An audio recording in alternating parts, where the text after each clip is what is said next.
2 jours, c'est la moyenne pour nettoyer et préparer le couscous de mil. Et si on pouvait faire plus simple? C'est en partant de ce principe qu'au Sénégal, la patronne de la vivrière a mis sur le marché son couscous qui passe au micro-ondes. Temps de cuisson 2 minutes, une révolution culinaire qui séduit. Regardez.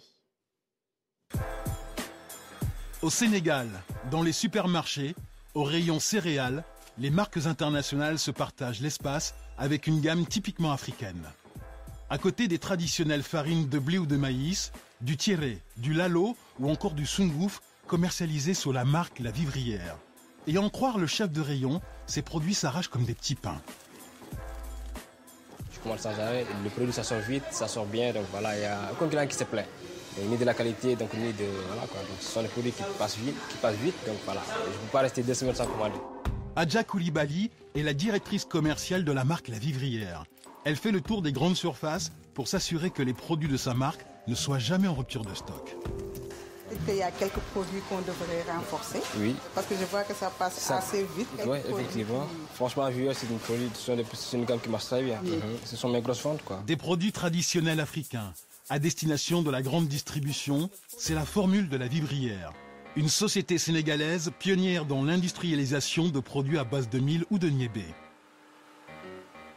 Bineta Koulibaly, la patronne, s'est lancée avec une idée simple. Proposer aux femmes des produits prêts à l'emploi, là où il fallait plusieurs jours de préparation auparavant. Pour faire ce que, imaginez-vous, il fallait se lever 48 heures où on passe son temps à piler au mortier, à laver, à repiler, à rouler à la main. Et ça demandait 2 jours de travail pour y arriver. Maintenant, avec le sachet vendu par La Vivrière, vous pouvez en 2 minutes, 3 minutes au micro-ondes vous servir de ce produit-là. Cette idée, Bineta Koulibaly l'a eue en 1993, alors qu'elle travaillait dans une banque de Dakar. 22 ans plus tard, La Vivrière, c'est une PME dynamique qui vend les 14 produits de sa gamme partout dans le monde. Vous avez le haraw, vous avez le sungouf, c'est la farine de mil, vous avez le sankal également tiré du mil. C'est des produits très prisés, très adorés par les Sénégalais, par les autres Africains qui ont connu ce produit-là depuis leurs arrière-grands-parents et qu'ils trouvent maintenant partout dans le monde puisque avec la mondialisation, c'est possible. Sur ce marché, Bineta Koulibaly n'a pas de concurrent, car le mil est une céréale qui demande beaucoup de préparation. Avant d'obtenir ces produits, il y a des dizaines d'opérations à effectuer.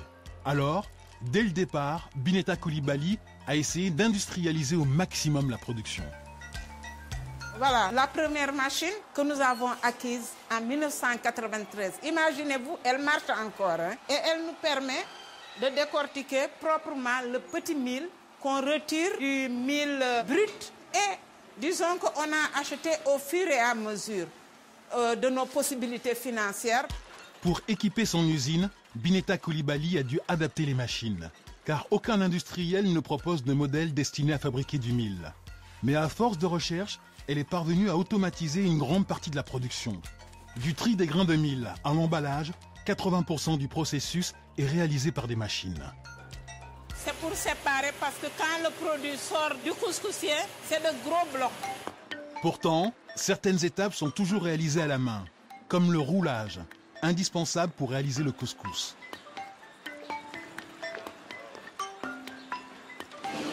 C'est du sable. Et si on les laissait dans le produit, ça allait craquer sous la dent. Donc tout ça, on l'enlève pour avoir du produit vraiment bon au goût.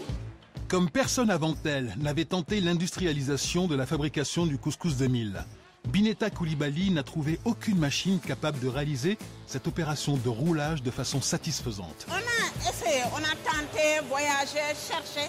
Nous avons perdu beaucoup de choses en finançant des équipementiers. Ça n'a donné aucun résultat. Résultat, chaque jour, une vingtaine de femmes se relaient pour réaliser cette opération longue et fastidieuse. Pour la patronne, c'est un frein à la productivité de l'entreprise.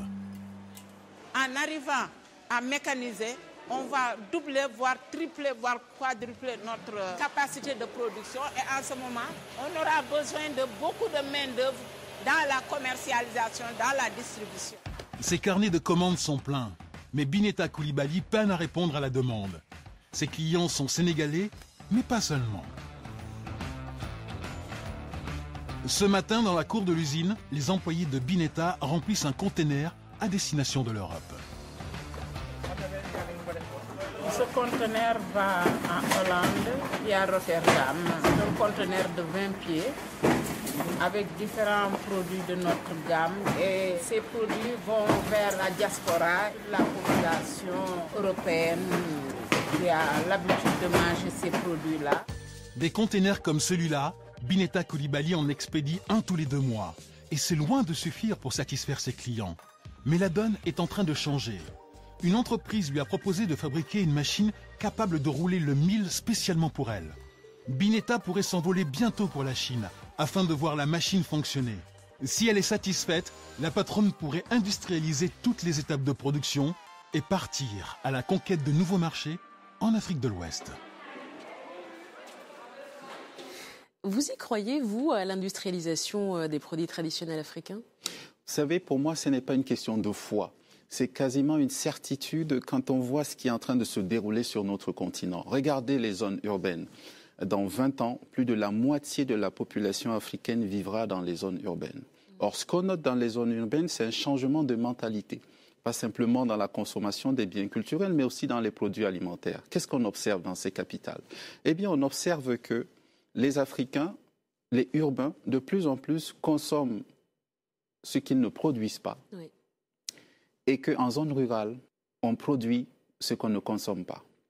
Regardez par exemple tout ce qui concerne le café, le cacao, etc., que très peu d'Africains consomment d'ailleurs, y compris le thé, le fameux thé burundais, etc.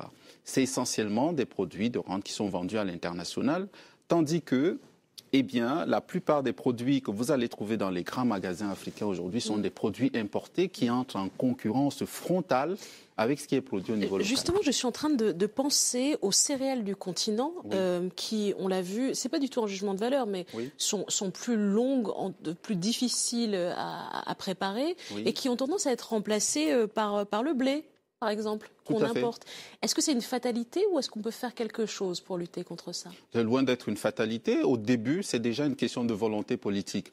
Parce que là, on est sur le terrain de la compétitivité par la norme en matière d'exportation et d'importation des biens sur un territoire donné. Donc on a besoin, une fois de plus, comme on l'a vu dans votre remarquable reportage lié à l'Éthiopie, on a besoin d'un État stratège qui établit les priorités et qui décide de mettre en exergue, par exemple, l'industrialisation d'un secteur d'activité plutôt que d'un autre. Ce couscous de mil qu'on a vu dans le précédent reportage, c'est en quelque sorte l'Afrique qui entre dans la mondialisation. Est-ce qu'on peut étendre ce modèle à d'autres produits de chez nous ? Il est tout à fait transposable. On le voit aujourd'hui dans des épices, notamment des épices de luxe, qui sont des exemples réussis et absolument remarquables. Simplement, on est devant un dilemme.